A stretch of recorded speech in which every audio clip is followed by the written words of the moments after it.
The drive from Denver to Crestone is beautiful. A far more scenic route compared to my drives from Atlanta to Ocilla.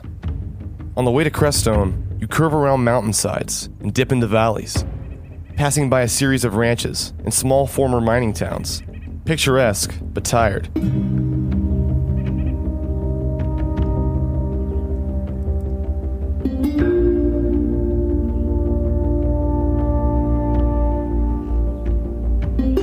As you approach the Sangre de Cristo range of the Rockies, it's wide open sky, wide open road, and just mountains.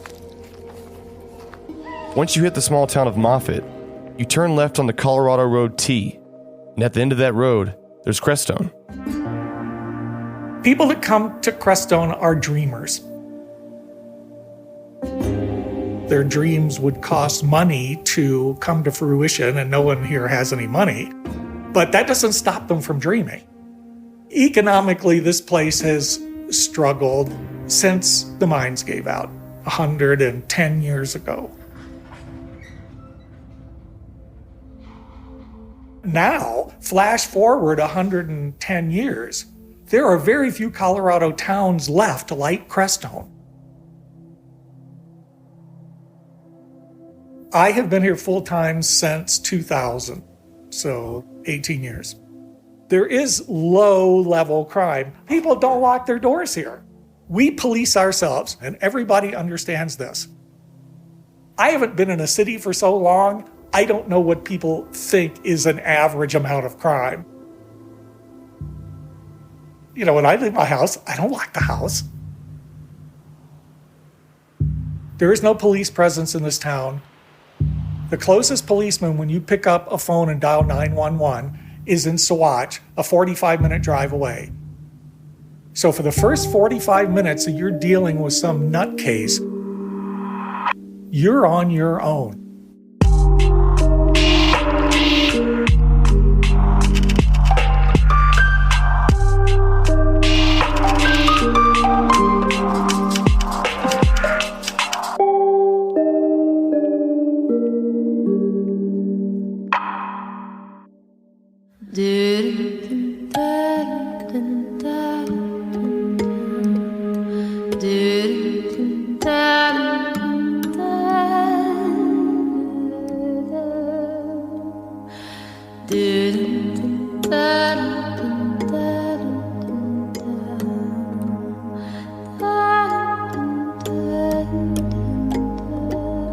From Tenderfoot TV in Atlanta, this is Up and Vanished.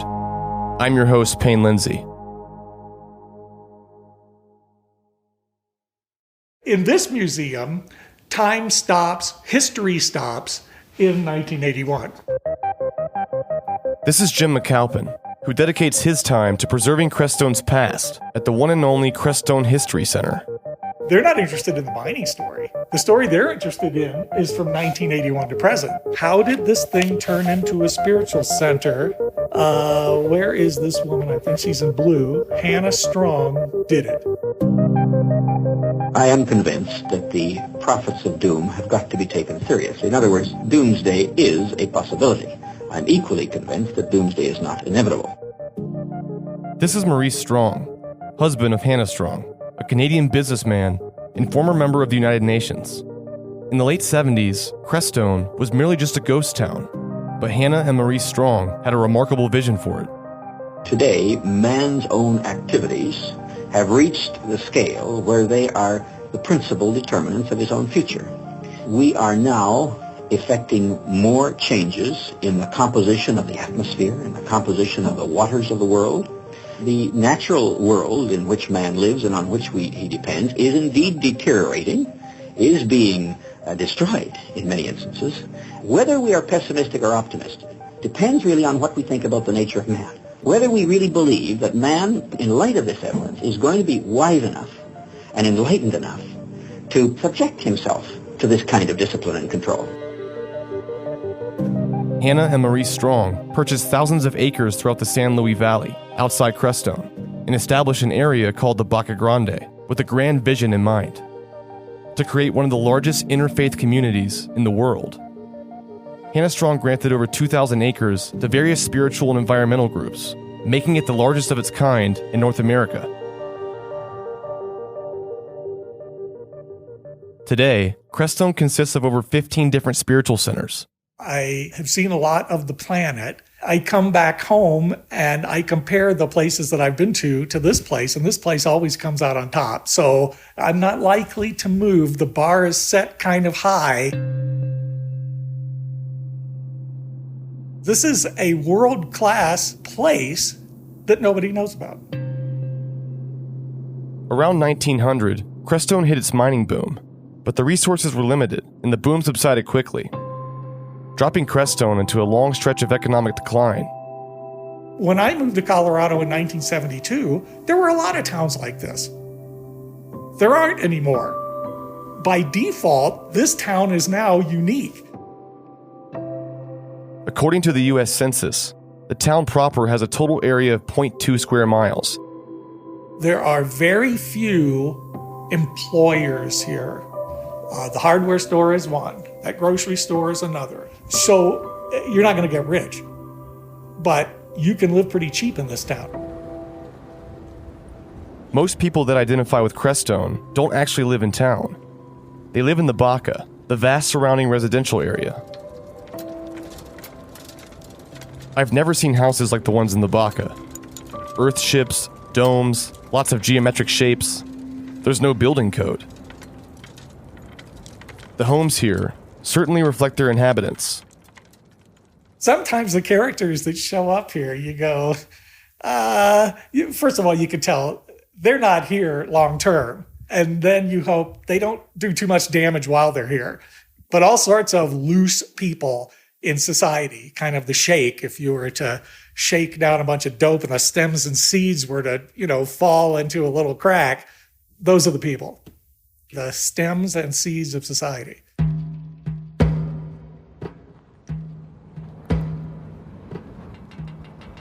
Just outside of town, along the highway, is a tall watchtower overlooking the valley.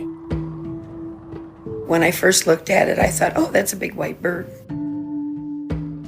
Then my brain kicked in and went, wait a minute, that's 40-some miles away, that's no bird.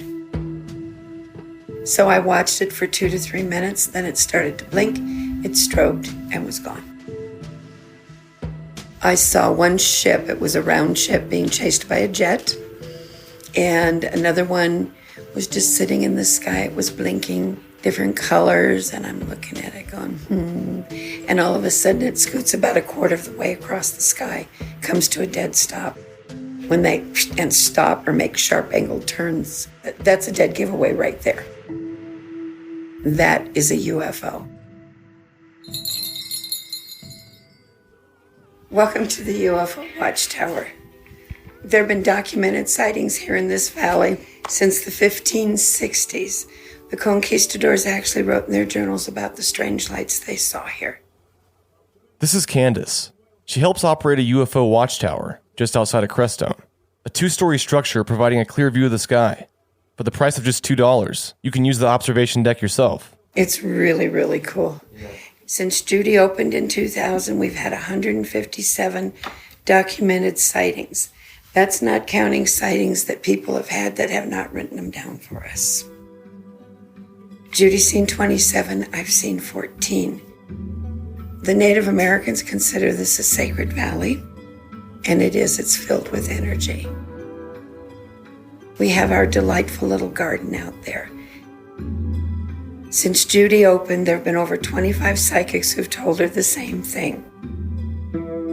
There's 2 major vortexes in the gardens. The vortexes are portals to parallel universes. Each one is filled with energy, and each one has a guardian. As you walk through the garden, be aware of your body, because you can feel the energy. 99% of the people feel the energy. If you have any issues you're working on, physical, mental, emotional, or spiritual, you can ask the guardians for assistance. And if you are open to receive, don't be surprised what happens. We've had reports of miraculous healings on all levels in the garden.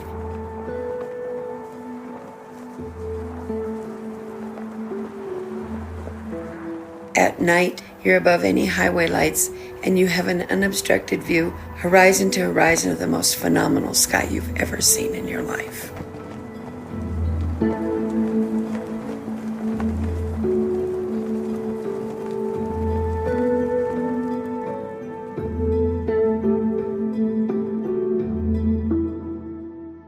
Everybody, please sign the guest book.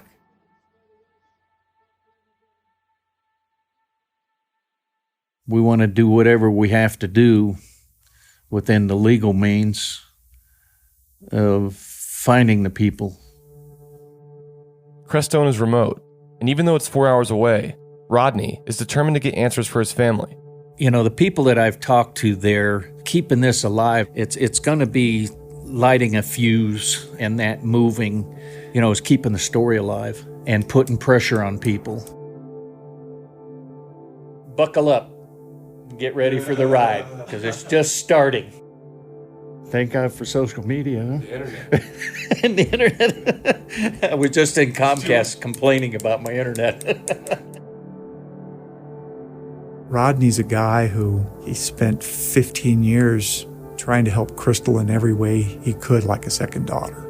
And I know the guy lays awake at night wondering if he could have done things differently so that she would have been in a different place and maybe not put herself in danger if she did that night.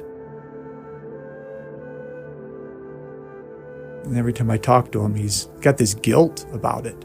And I have to keep reminding him there aren't a fraction, a small percentage of people in this world who would take in a teenage stranger to help them out of an awful life circumstance. We need more of him in this world. When it comes to getting this solved, I think he literally would sell every possession he had if he knew it would bring her home. This is Chris Halsney again, from Fox 31 Denver. It is amazing the number of people who don't pay attention to anything. It's incredible. In a small town like that, I can't imagine that a lot of them are trolling through their own social media accounts every day 10 times. I don't even know if there's a TV station that they can get if they don't have some kind of satellite. I think they moved there for a simpler life. A lot of people to get away from all that chaos of the news. So more important than ever to have that flyer and her picture up and people talking about it, because the only way you get news there might be to encounter somebody else who tells you that news. And that might be what it takes. There are people in town who don't want this solved, and we don't know all their motives. So you have to be open to that.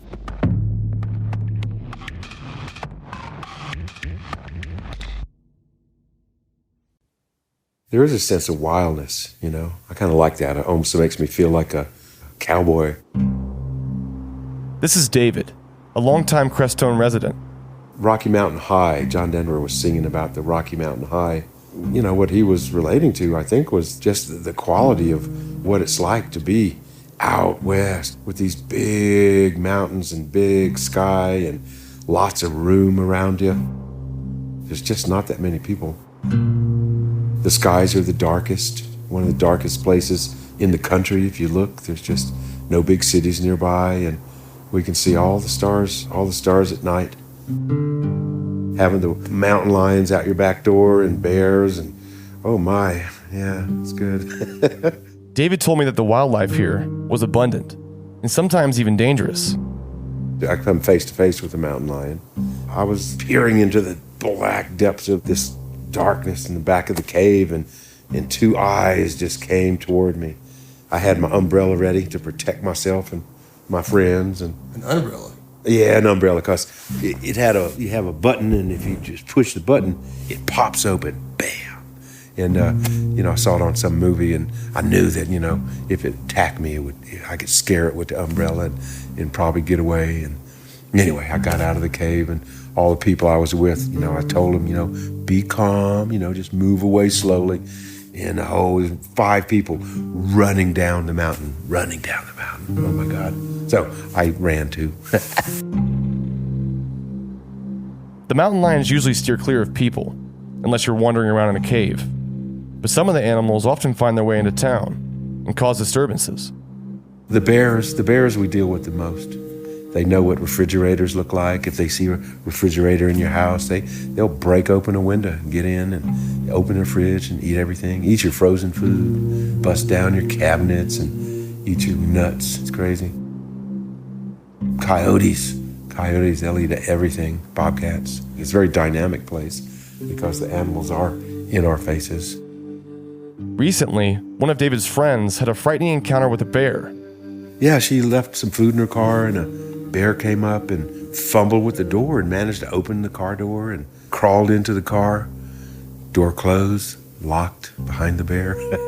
It couldn't get out. Yeah, it ate her car. Destroyed her car from the inside out. Ate the steering wheel off, ate the dashboard, shredded the seats, shredded everything.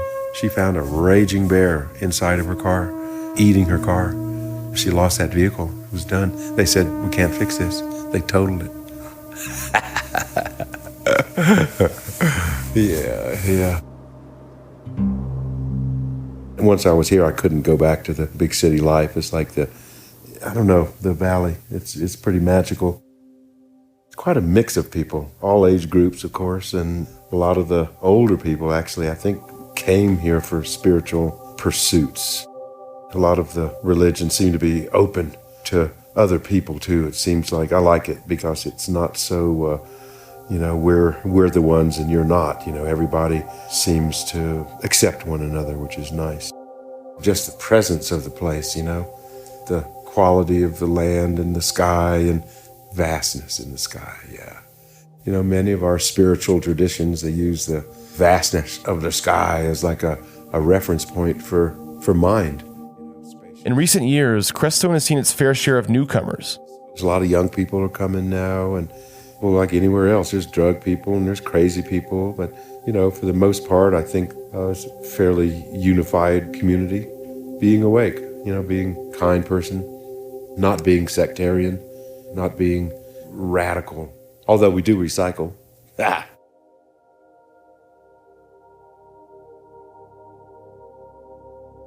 I asked David how the community feels about Crystal's unsolved disappearance. I mean, it's really terrible because everybody knows about it and kind of hard to live with. I mean, we're just not that kind of place, It's like everybody's welcome here and people aren't generally disappearing and people are not settled with it.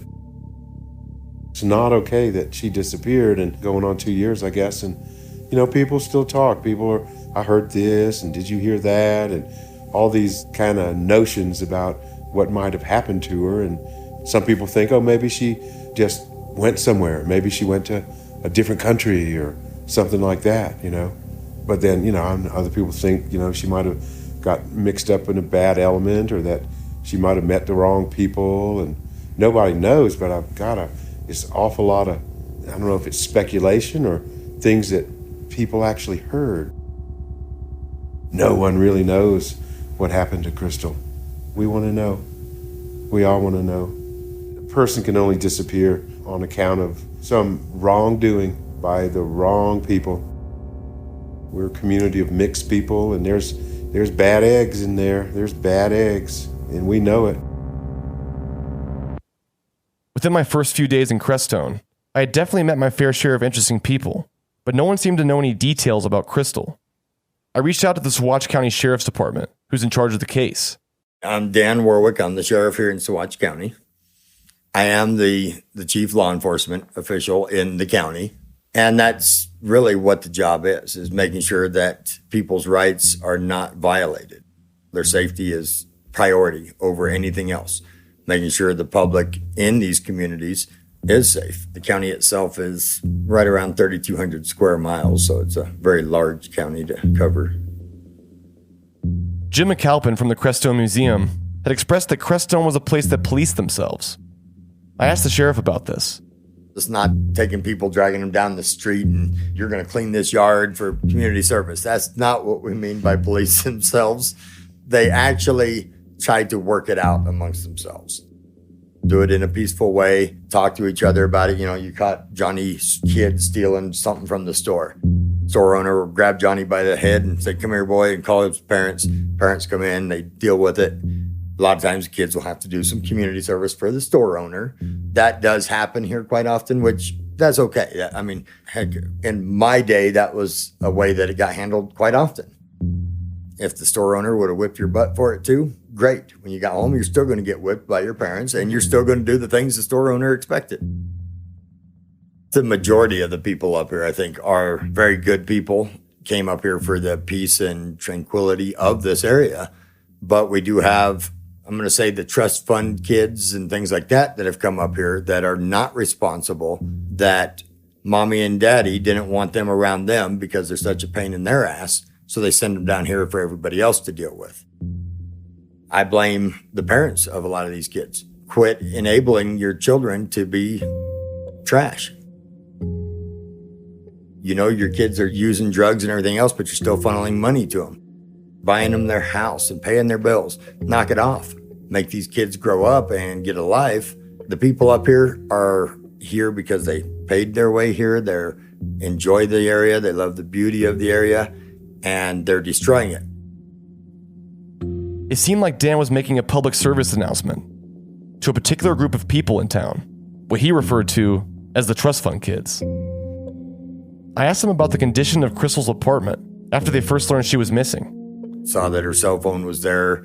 Milk in the fridge was not too far expired, but it showed that she had recently purchased it. It wasn't something that she bought 6 months before or nothing like that. It was purchased within probably a week of her actual time of coming up missing. So when you walked in her apartment, what was your first impression of the way it looked? A little disorganized, some things thrown about, things like that. A little bit of a mess, but not like somebody went in there and ransacked the place. Based on Dan's first impression, there was no evidence suggesting a struggle inside her home. Then where'd she go? You know, a lot of people will step outside, leave their cell phone sitting on the table, and no big deal. Other people will decide, I've had it, and just go out the door and go for a hike, leave everything behind. It's really individually based. What kind of person is this? In this case, we don't know enough about this person. Initially, the sheriff's department had difficulty learning more about Crystal's character.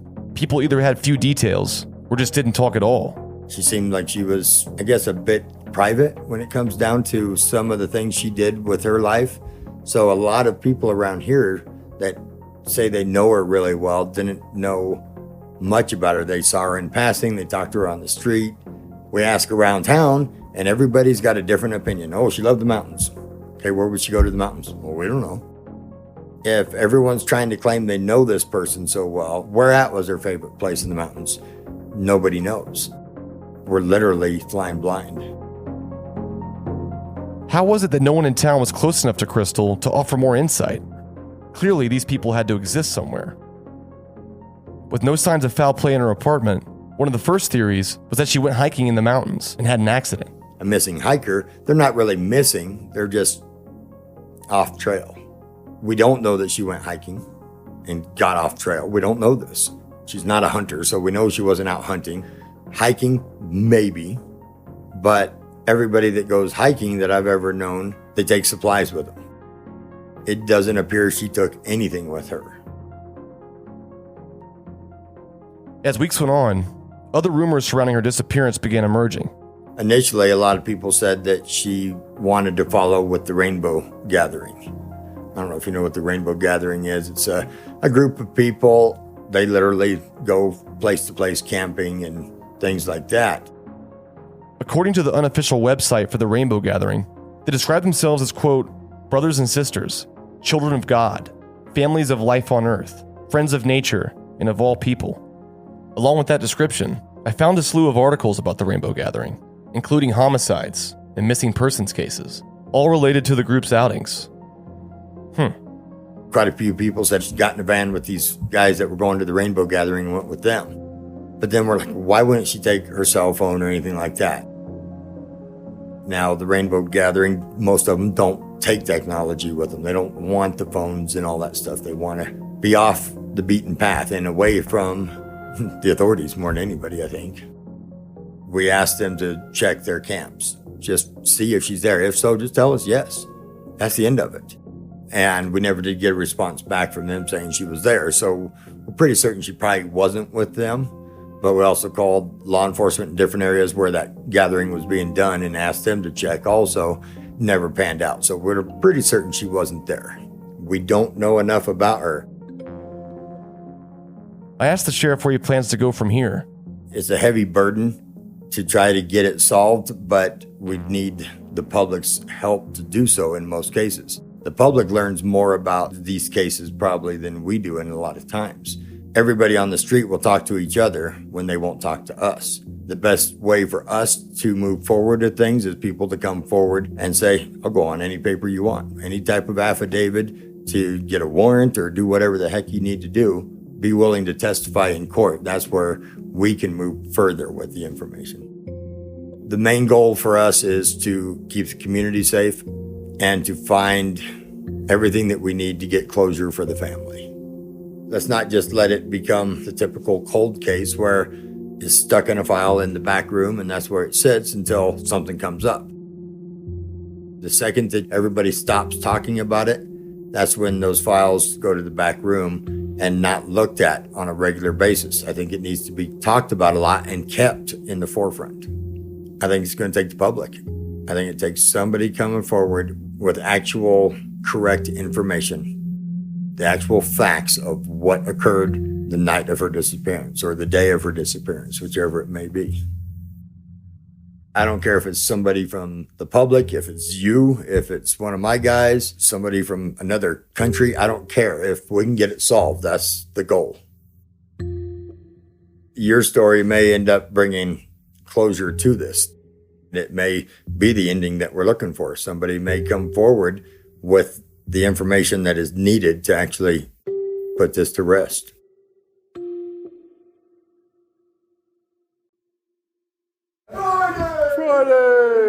It's Friday! Yeah.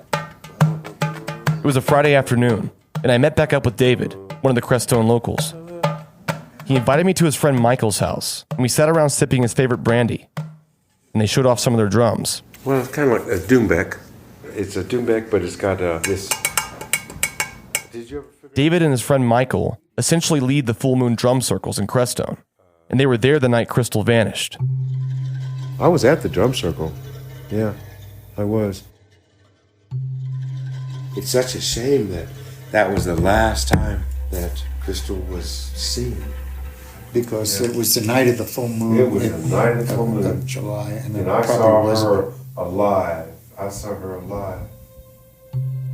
I asked David to describe drum circles. It starts out slow and people start trickling in and a djembe here and some congas there and a few doombecks and shakers, and there's one fella that shows up with a bag of instruments, and so people that don't have instruments can pick something up and play, and got a big old fire going. Somebody that's inspired will start doing a beat, and everybody else will start seeing how they can fit into it, and sometimes somebody sings or plays guitar.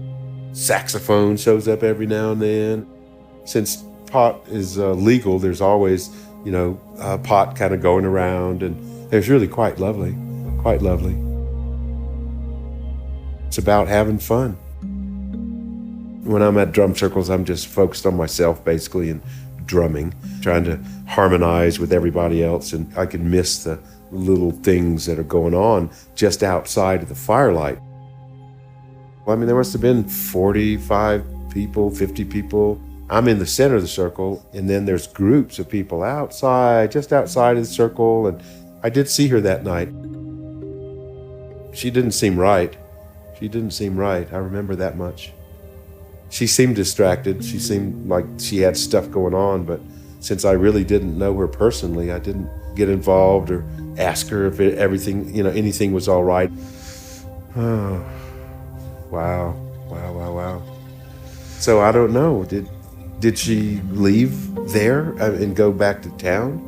See, that I have no idea if she left or if she's still up in the woods in one of the caves or something up above the drum circle. She wasn't joyous. She was troubled. That was obvious. She just wasn't like a happy person, you could tell. I'm so horrified. So horrified.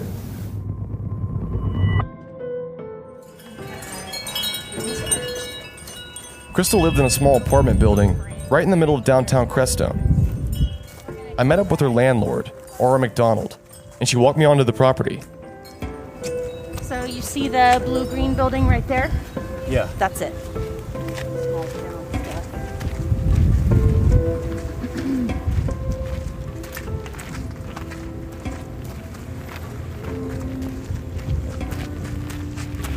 They're redoing the fence, but this was where my daughter and I lived, is right in those French doors, and we had the courtyard to ourselves.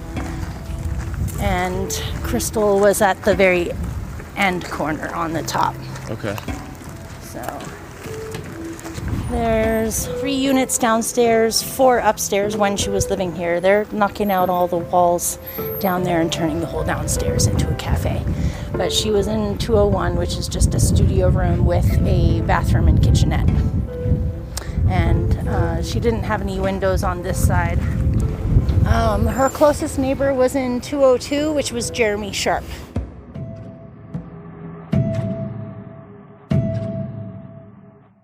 The last time I actually saw her in person would have been at the Crestone brewery. I had bought her I think 2 beers or 3 beers or something like that, and we were just talking and making plans to hang out. I think I was waiting on food, and then I want to say it was 2 or 3 days later when Aura first said she was curious about where she had been. So we shared the foyer. She had a studio apartment. She had her own bathroom and stuff, and then I had this tiny little 2-room thing right next to her. Aura had said she hadn't seen Crystal. Aura called me and said she was going to contact the police and asked if I'd make a statement, and a cop showed up, and Aura opened up the apartment, and everything of Crystal's was still there. Her purse, her phone, her tobacco. I didn't know her very well, but I knew her well enough that she's not somebody who would just leave her tobacco. Some people were claiming suicide, and I don't feel like that was her. I got a good judge of people. She was pretty empathic, and I'm pretty empathic, is why we connected. And we both read tarot cards and do that kind of thing. And I knew she struggled in a day-to-day sense with a lot of different things that I'm sure things I don't even know about. But she never seemed to me to be a suicidal type of person. And at the same time, she also never did anything but talk about her daughter. So I can't see her just running away. But honestly, I don't even know what to think. It was one day she was here, and the next day she was gone. We were making plans in the following days to hang out and stuff, so it was weird that all of a sudden she just disappeared. Was Crystal having parties at the house? I wouldn't say she ever had parties. I think there was maybe once or twice she had 3 or 4 friends stop by, but it was, a mid-afternoon type deal. It was never a late night drinking party that I knew of. And our walls are paper thin, so I never heard anything or was bothered by anything. Do you know who used to stop by? There was a couple random people that drifters that lived around Crestone that I would see. And it was most of the people that she did surround herself with were, I would say, people that I don't personally see myself ever trying to have a relationship or friendship with. They just seem a little, I don't want to stereotype someone, but they seem kind of like meth heads, just kind of bums, I couldn't even give you names about the people. If I saw them, I would know them. From Jeremy's description of these people, I couldn't help but notice the similarity to the group the sheriff was talking about, the trust fund kids. The main rumor that I heard was she was seen at a drum circle. Some people just said she went off in the woods and killed herself.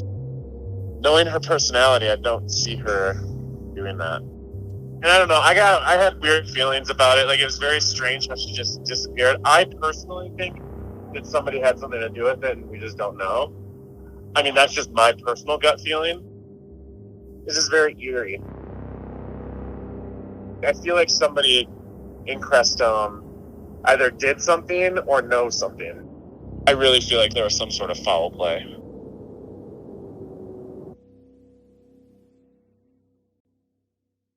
I sat down with Aura McDonald, Crystal's landlord, to discuss everything in more detail. I first met her when she used to work at the brewery.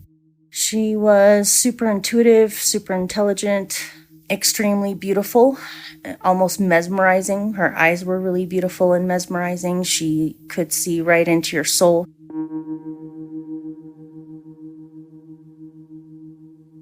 We used to do reading trades a lot. She was an intuitive. She was a psychic. We both are. Why'd she move here in the first place? I remember her saying to get away from the drug scene in Denver, try to get some clarity here. She was hoping to clean up and stay clean and just be someplace different to be able to breathe and relax. She was looking for a place to live where eventually she would have her daughter come and join her, and she was trying to stay clean from drugs. She asked me if she could have one of the rooms in the building.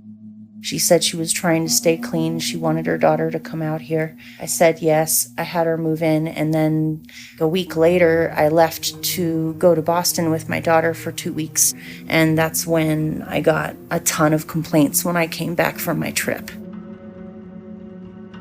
She was having people over partying a lot, and they were super loud and keeping people awake. Contrary to what Crystal's neighbor Jeremy told me, Aura said that she received several noise complaints about parties that were being held in Crystal's apartment. She developed kind of a reputation here in town for being unreliable. She started slipping back into the drug scene. She got fired from her job shortly after she moved in. And she was desperate to find a job, and because of that, she was pretty much broke. She only lived in the building for about a month, and Section 8 was paying the majority of her rent. She only had to pay $50, I believe, out of her own pocket. It's a strange town. We're surrounded by spiritual centers of all different kinds from all different walks of life all over the globe. There's a lot of people that come out here for retreats and meditations and just to get away. Same sort of thing as Crystal and many other people come here to get some rest or get silence. It's kind of a melting pot. A lot of people that have a hard time with normal, mundane society and are trying to get away from the city. Lots of solar panels and wells and people trying to live off-grid or live in more sustainable ways. But we also get a lot of mentally ill people and people with various problems. We don't have police presence here very much at all. A lot of people come here that are running from the law. It's like the good, the ugly, the sortiest of sorty in with the best of the best, and it's all slammed in together here. There's a huge underground drug scene. There's a lot of ex-drug addicts that still live in town that would never, ever, ever tell the police anything because they hate police. Aura seemed pretty adamant about a particular drug scene here in Crestone. One that was taking over. Everyone knows that the meth scene is here. Everyone knows who cooks the meth and who sells it, and it just is allowed to continue, which leads me to believe either it's a payoff or they really just don't care and they don't want to have to do anything about it. On the day Crystal was reported missing, Aura was with the police when they entered her home for the first time. I let him into her place. We found her phone, her bag, her tobacco. The window was open. The fan was on in the window. Some of the lights were still on. It looked like she had just left and had every intention of coming back. Aura began expressing frustration with how the case was being handled. In her eyes, at least. I was doing more investigating into her disappearance than the cops did. I mean, they basically just didn't really do much at all, even with the obvious stuff. Having talked to the sheriff myself, they've had very little information to go on. The minute Elijah arrives and starts to put up a fuss, that's when they send a search party out to look for her for 2 days, a month after she disappeared. Why would you ever wait a month to go search for someone? And it happens to be on the 2 days when baby daddy is visiting and wants to see that something's being done. There's a lot of people that would love to see justice done because the cops didn't do anything. There's lots of rumors. There's people who believe that she just walked off and didn't want to have anyone know where she was at, but I highly doubt that. She had a long history of taking long walkabouts when she was not feeling solid, which I can kind of relate to. I had a similar thing when I was a teenager where if you get into an emotional funk, it helps to walk. She really did love her daughter a lot, and her daughter was her main reason for living. So I mean, if she was going to walk out into the woods and purposely kill herself, I would think she would at least reach out to Elijah and say something. With my intuition, I think either she accidentally overdosed and they actually got rid of her body, or they gave her a bunch of drugs and she went out wandering around in the woods and somehow got accidentally killed by being on drugs. But I highly doubt that she purposefully committed suicide. What people need to realize is that people get addicted to drugs because they're in pain originally and they're grieving. That's their way of self-medicating. I think Crystal's dead. Yeah, I don't think she's alive. The only way that she would really be alive is if she's locked up in somebody's basement right now.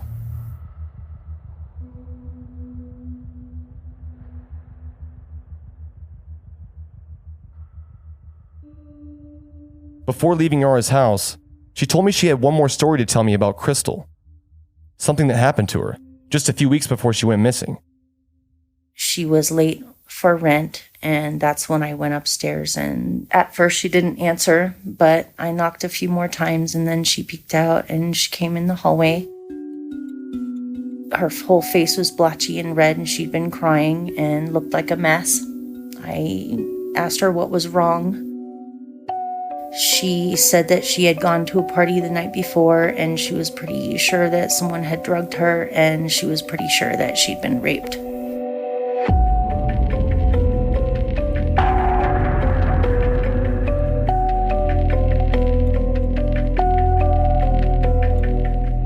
Up and Vanished is an investigative podcast told weekly, produced for Tenderfoot TV by Payne Lindsay, Mike Rooney, and me, Meredith Stedman, with new episodes every Monday. Executive producers Payne Lindsay and Donald Albright. Additional production by Resonate Recordings, as well as Mason Lindsay, Rob Ricotta, and Christina Dana. Our intern is Hallie Bidal. Original score by Makeup and Vanity Set. Our theme song is Ophelia, performed by Ezra Rose. Our cover art is by Trevor Eiler. Special thanks to the team at Cadence 13. Visit us on social media via @UpAndVanished, or you can visit our website, upandvanished.com, where you can join in on our discussion board. If you're enjoying Up and Vanished, tell a friend, family member, or coworker about it. And don't forget to subscribe, rate, and review on Apple Podcasts. Thanks for listening.